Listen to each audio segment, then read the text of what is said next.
What's up guys, this is Boondocks, and today I want to talk about my idea for how to rework the endless Relic missions. This kind of coincides with DE's recent dev stream in which they also touched on the issue.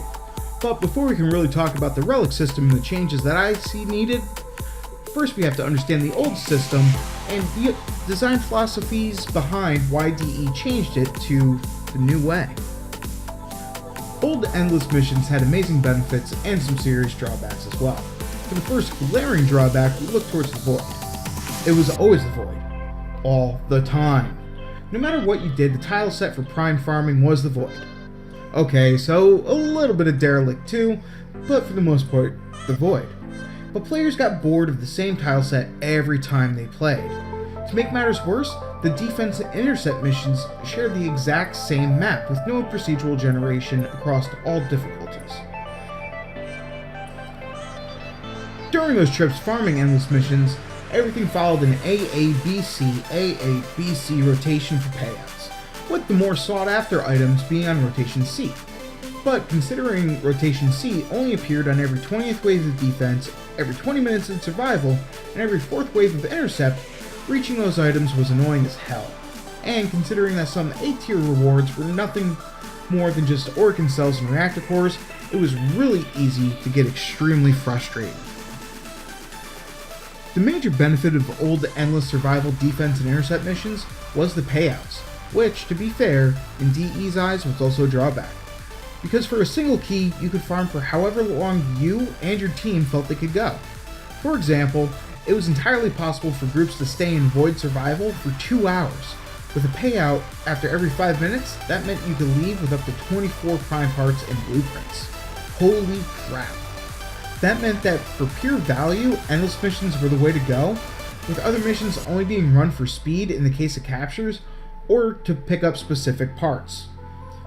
DE wanted to change this. So the Relic system came along, and it has its ups and downs, but the general consensus was the same. Endless missions were dead. No longer could a single key, now turned into a relic, net you a massive parts for ducats and plat. Instead, faster was better. Complete a mission as fast as possible, get as many rewards as possible. But what about old endless? DE has recently announced that they have plans for changing the system. Now, whenever you join an endless mission, you'll receive a reward at the end of every 5 minutes or 5 wave rotation. Just like the good old days. What's the difference? Each time, it'll consume your relic. Then, it'll ask if you want to continue with a new one. Of course, this is just an initial idea presented, but what's the point? Do you want to fight harder enemies for no real substantial rewards? They have said that more void traces will drop, so crafting future radiants might become easier, but seriously, most people will just collect their first reward, drop out, and then re-queue. So for my idea, I want to add something that I call the Let It Ride button. At the end of each rotation, when the possible rewards are shown and you have to choose your favorite flavor, there's an additional button to select if you want. Let It Ride. Each time you select the Let It Ride, you lose out on that reward for that rotation, but you gain hidden plus 25 void traces. Those void traces go on to whatever relic you currently have equipped. So if you start a mission with a base relic, then Let It Ride, the first time it's going to turn into an exceptional relic for the next roll, followed by a flawless, then finally a radiant. You can then continue to let it ride to slowly increase the chance of your relic payouts, gaining, let's just say about 5% increase each time. Of course, these numbers are just generally made up. The idea is that eventually players could continue to keep farming on a single relic to eventually reach 100% payout on whatever the rare item is.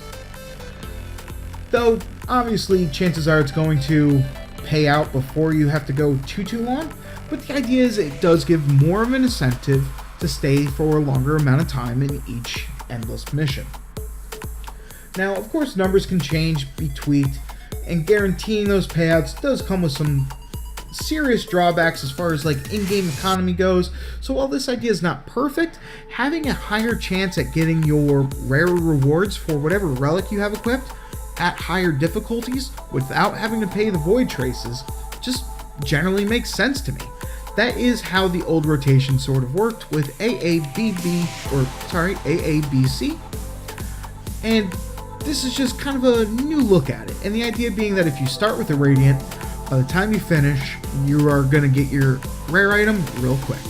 So until next time, guys, like, comment, and subscribe, and peace.